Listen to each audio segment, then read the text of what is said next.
From the moment we take our first breath and open up our eyes to the world, time begins our process of aging. We grow older, taller, sometimes wiser, and we long to fight the elements and process that come with age.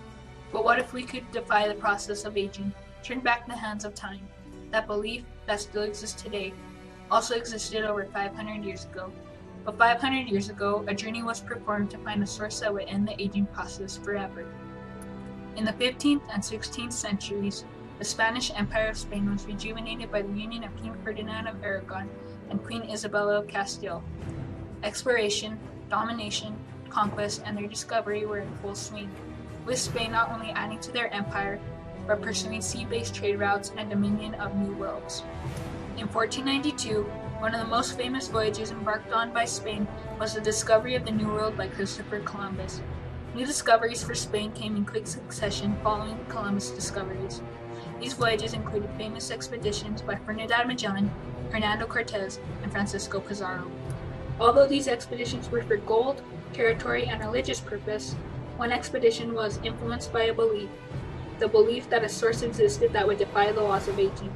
That expedition was led by Juan Ponce de Leon.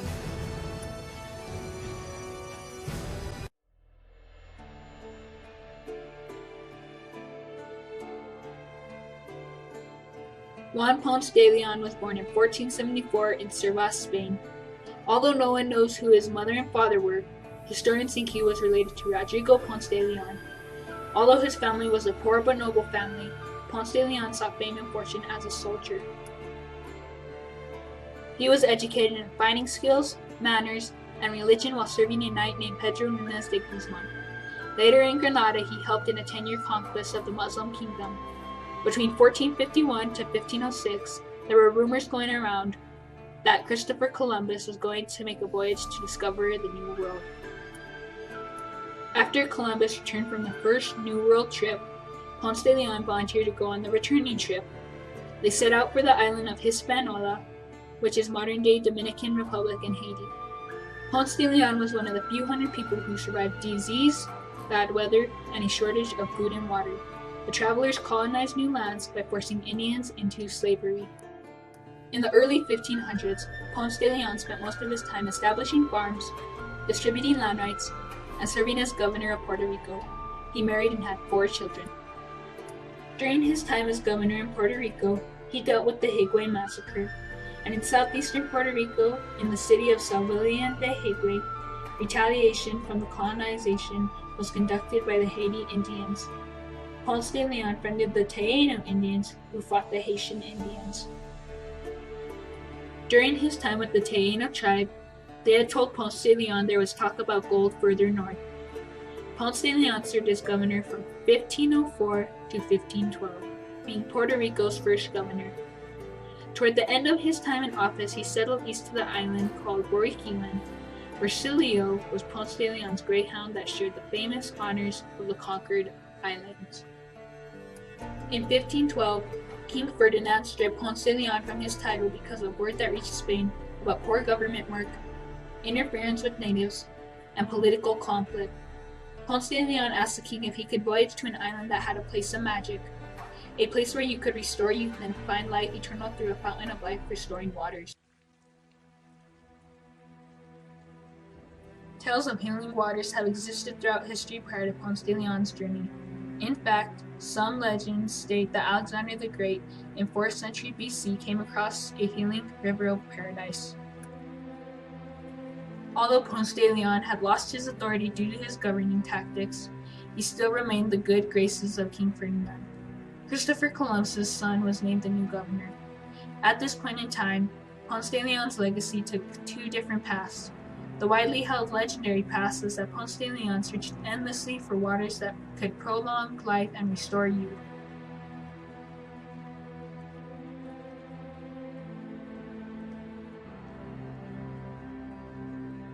The most historically accurate path states that Ponce de Leon was given a contract in 1512 to explore and settle an island called Bimini. As part of the contract, Ponce de Leon was charged with not only discovering the new island Bimini, but to subjugate the natives and divvy any treasure secured. Ponce de Leon sailed with 200 well-supplied men and 50 horses. He had 3 ships called the Santiago, San Cristobal, and the Santa Maria. The pilot of the conquistadores was Anton de Alminos. In March of 1513, Ponce de Leon set out for Puerto Rico with his 3 ships to look for the island of Bimini. Ponce de Leon docked on what he considered to be an island of Bimini, without realizing that he had docked on a North American peninsula. He named the area La Florida for the beautiful vegetation of flowers in the area, and also because the Easter season was close at hand. Ponce de Leon continued up western coast of Florida, and after some conflicts with the Native Americans, he decided to return back to Puerto Rico.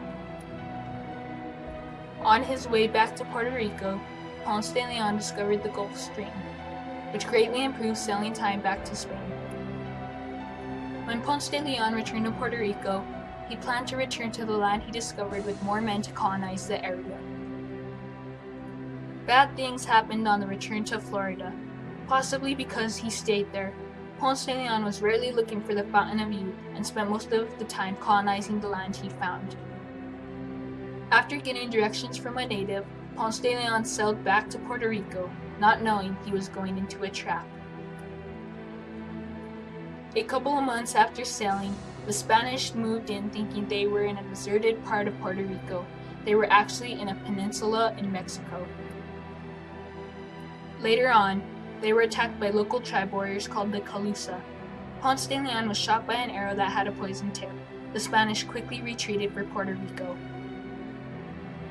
He sailed back to Puerto Rico ill and concluded to his death in 1521.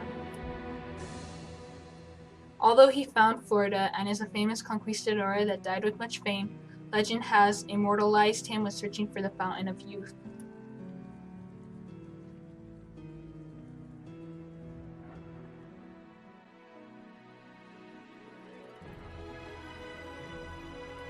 Although Ponce de Leon made enormous contributions to New World exploration, it has been legend of his famed search for the Fountain of Youth that still gives him recognition to this day. Some sources speculate that in 1513, Ponce de Leon was contracted by the Revlon Company to search for a famed Fountain of Youth. For centuries prior to Ponce de Leon's searches, many famed individuals searched for sources of healing waters.